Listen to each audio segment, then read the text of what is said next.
what's up everybody? It's Luke here from Lifehouse, and just want to give Lifehouse College another shout out. If you haven't registered yet, this month you can still register for college. So get on that, the link is below. Join us, we've got like 300 students in college now. Big community online, lots of people, lots of single people. So jump on there, you could find the love of your life and also learn a whole bunch of amazing studies.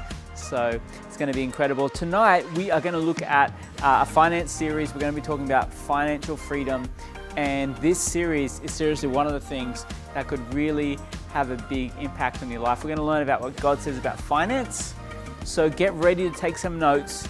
Seriously, tune into this because it's going to be incredible, life-changing. So here we go right now. Let's talk about financial freedom.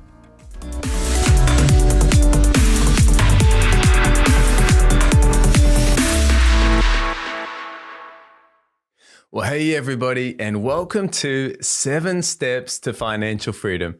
My name's Josh. I'm one of the pastors here at Lifehouse, and I tell you what, we're just so excited about helping you get better in your finances and getting to a place of incredible generosity and financial freedom. And so glad that you've started this course together with us. Now we're going to spend the next 8 sessions together, and I believe these sessions are some of the things that you're going to look back on in your life as a pivotal moment in your finances, in the way that you think about money, and in fact, in the way that you live your life. And so we're going to kick things off today with an introduction to 7 steps to financial freedom.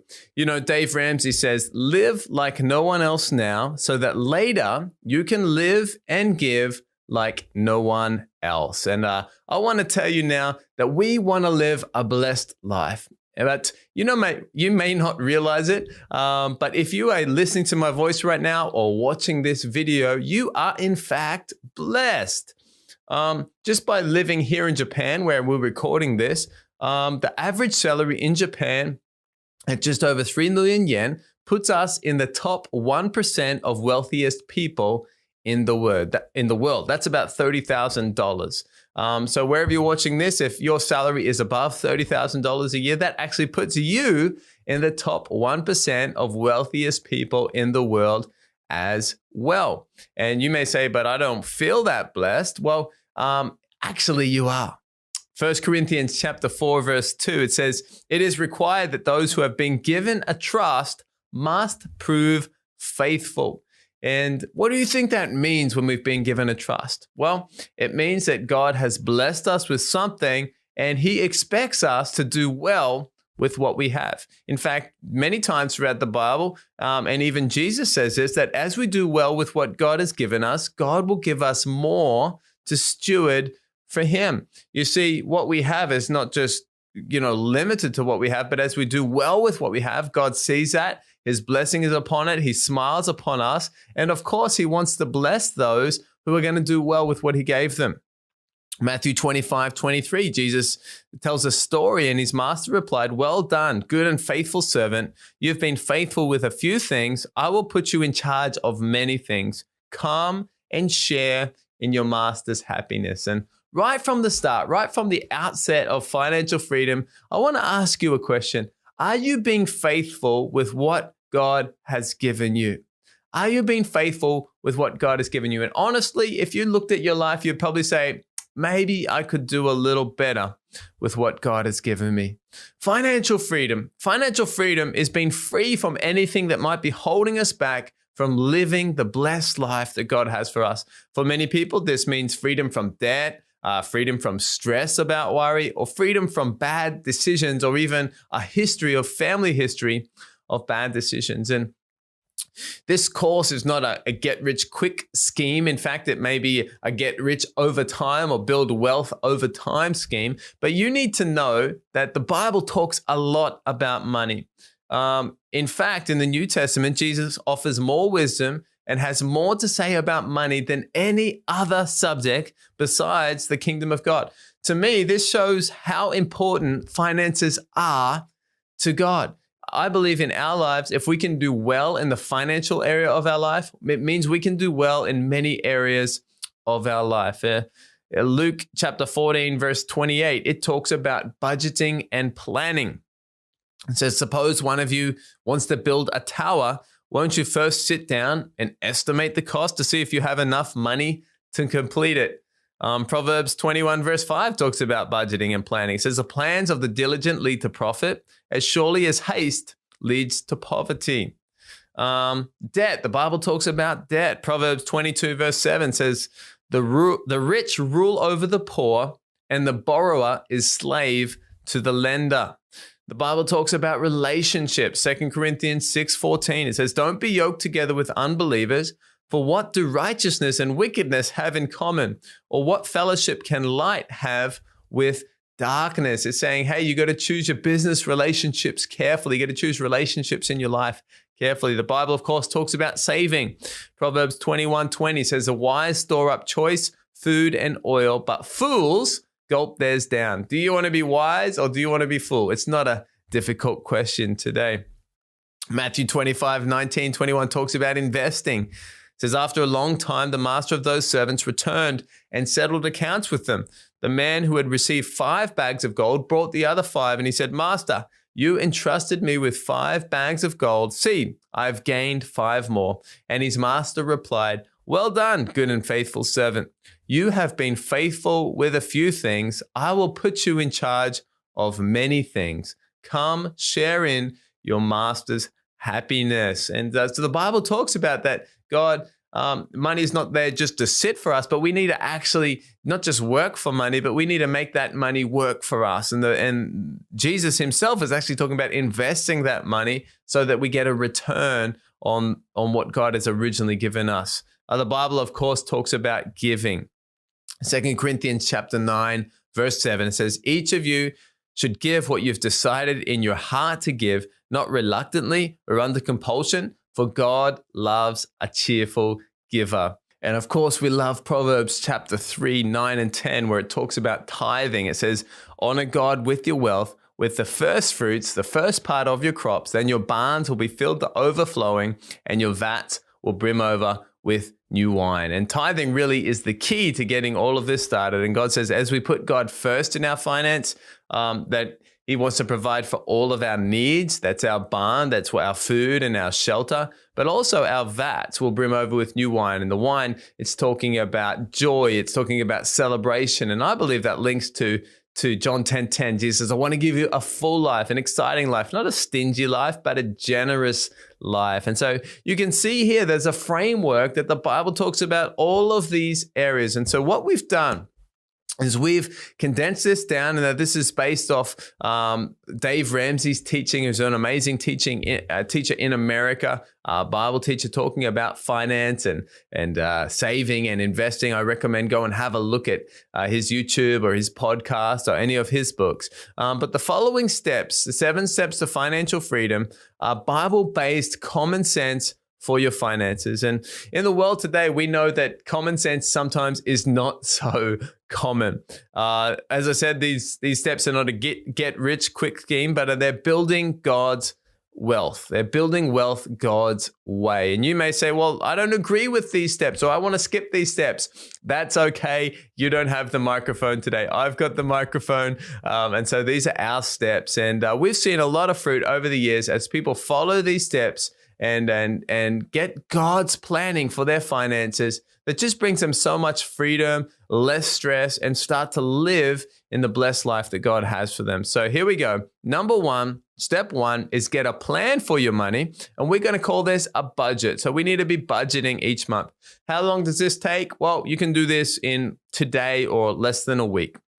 Step 2, we're going to look at saving a beginner emergency fund and the different insurances and things that we need to live a safe life. And maybe this is going to take you about 1 month to get this into action. Step 3 is getting out of debt. We know that the borrower is slave to the lender. Now, this may take a while depending on how much debt you have. But it can take up to 2 years, we see in most cases. Now, this is everything except your house. Step 4 is saving a full 3 to 6 month emergency fund. And average timeline, this can be done in about 6 months. Step 5 is, this is where it gets exciting, I think, is investing for the future. And this is something we're going to do for the rest of our lives. We're going to continue to invest for the future. Step 6 is stewarding God's blessing. And this is talking about not just investing, but doing well. How do we deal with some of the bigger things in life? A house, an apartment, cars, these things. And step 7 is build wealth, be incredibly generous, and leave a legacy. And how long does this take? Well, this starts after step 6. And this is where we want to get to. We want to get to step 7, be building wealth, be incredibly generous, and leave a legacy to our children's children. So that's a bit of an overview this week, a bit of an introduction to 7 steps to financial freedom. Hey, I hope you're excited. If you're going through this with one of our amazing coaches or through a Connect group or through a course, make sure you ask any questions you may have at this time. But let's get ready to be learning these 7 steps. And I believe that they're going to help you a lot. These are some of the lessons that I wish I had learned when I was a young person. And so no matter what age, what stage you are, it's always the right time to start doing finances God's way. So God bless, and we'll see you at the next session. Have an awesome week. Well, hey there, and welcome to step 1 of 7 steps to financial freedom. My name's Josh. I'm one of the pastors here at Lifehouse, and we're just so excited about helping you win with money. Step 1, this may be the most important step, is get a plan for your money. This is the dreaded B word, budget.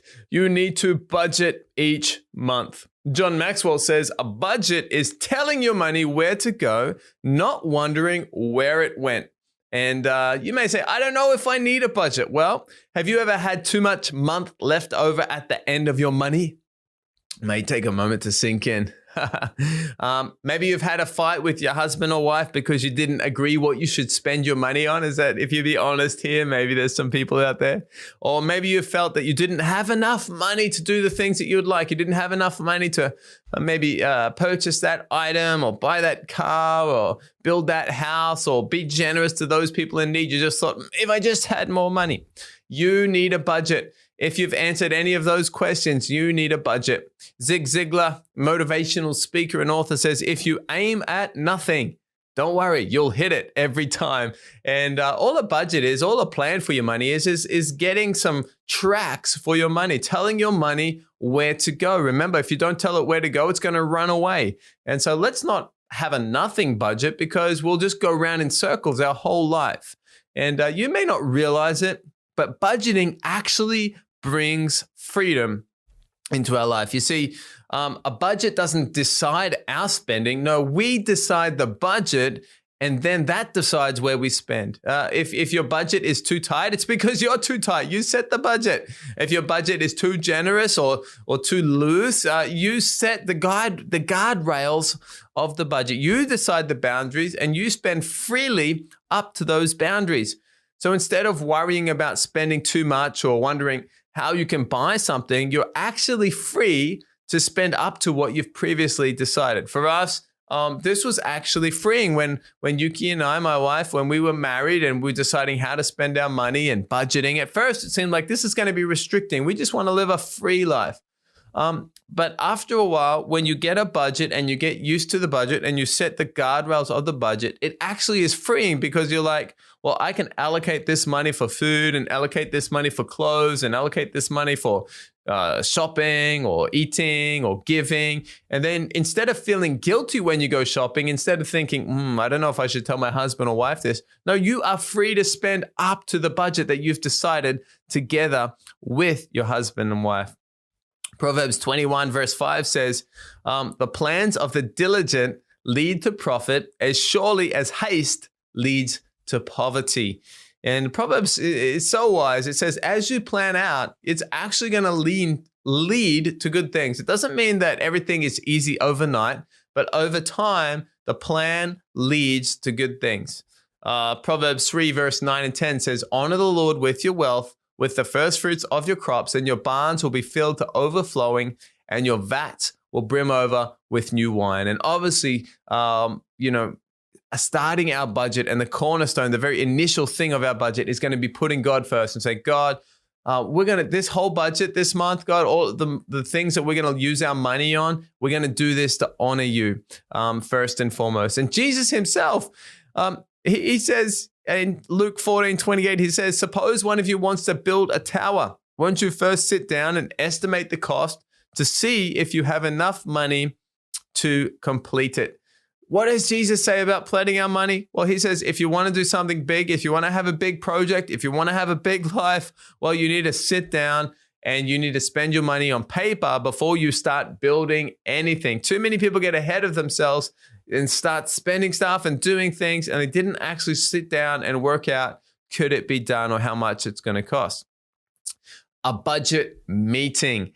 This is a big one. If you take anything away from today's lesson, you need to have a budget meeting. So every month, as you get paid, have a budget meeting with your husband and wife and spend all of your money on paper. Spend all of your money on paper before you actually touch the bank. And you may say, well, I'm not married. Who do I do that? Well, if you're not married, sit down in a chair, get out your budget spreadsheet, put a teddy bear in the other chair and have a budget meeting with a teddy bear. What you need to do is give every dollar a name and you need to tell it where to go. Remember, if you don't tell it where to go, it's going to develop wings and it's going to run away. And there should be nothing left over. In fact, everything should be allocated. Remember, we're going to spend all of our money, but we're going to spend it on paper before we do anything in real life. And this is called zero-based budgeting. It means at the end of it, if you did it correctly, the end total, the end sum should be zero because you've put everything there and savings here and miscellaneous spending here and food here and tithing here. And remember, you need to stick to the budget, and any changes you need to discuss with your husband or wife first. And I would recommend for the first budget or for the first few budgets, when you make that budget, you and your husband or wife or you and your teddy bear, whoever that is, you should sign the budget. And if you spend outside of those budget categories, you need to get permission from your husband or wife or from your teddy bear to spend outside of that category. This is your binding word. And then, of course, over time, it doesn't need to be so strict like that. But you need to understand, hey, these are our categories that we are going to set. And so what does a sample budget look like? Well, right at the top, you write down your income from your work or your regular job. And then you can also, there's a space for other income. And you have your total income. This is 100% of your budget.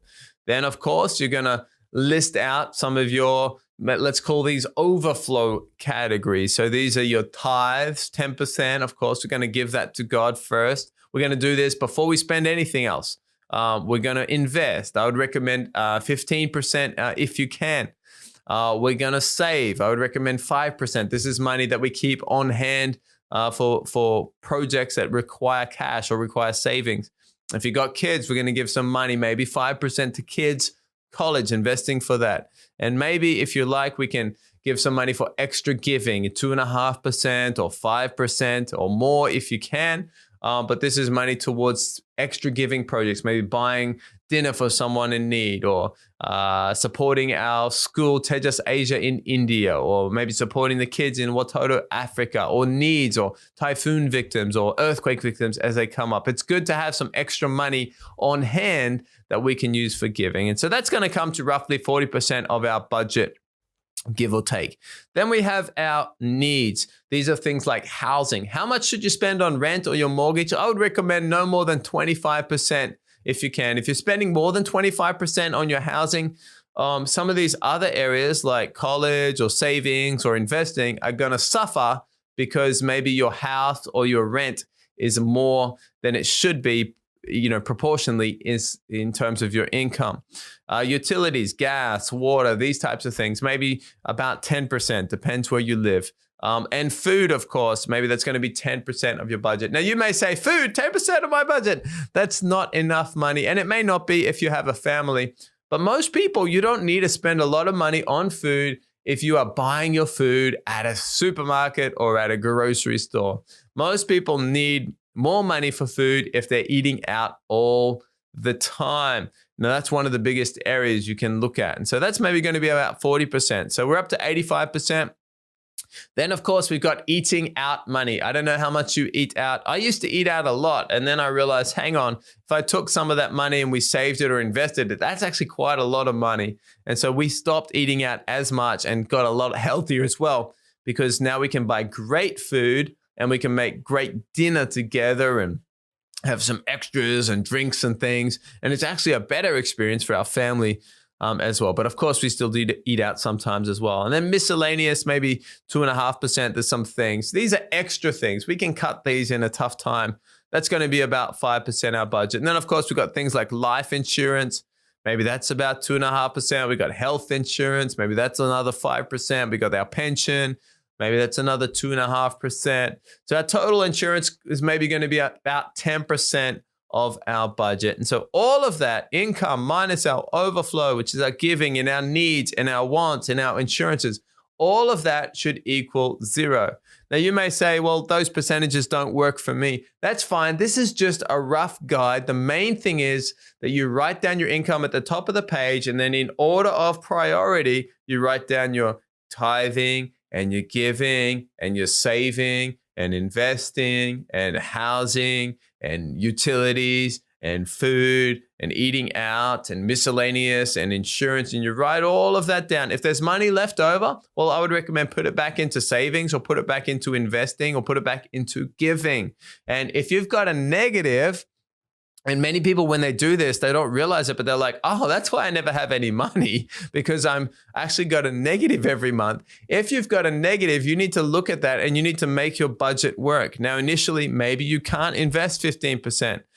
Maybe you can't give extra giving at the moment. Maybe you need to wait until you move house or do something or increase your income with a side hustle. So this is not set in stone, but we do need to look at it. And if you've got a negative, then you've got a problem. And of course, we're going to tithe all the time, no matter what. Tithing, it's a mandatory. We have to, not because God requires it, because we want to honor God. We want to put God number one. For me, this is a non-negotiable when I say that. And I want to encourage you to also have that as a non-negotiable in your life, putting God first. But investing and saving these things, I put those at the front end. Because as we put those at the front end, if we put them at the end, we never have enough money to save. We just say, I won't save anything this month.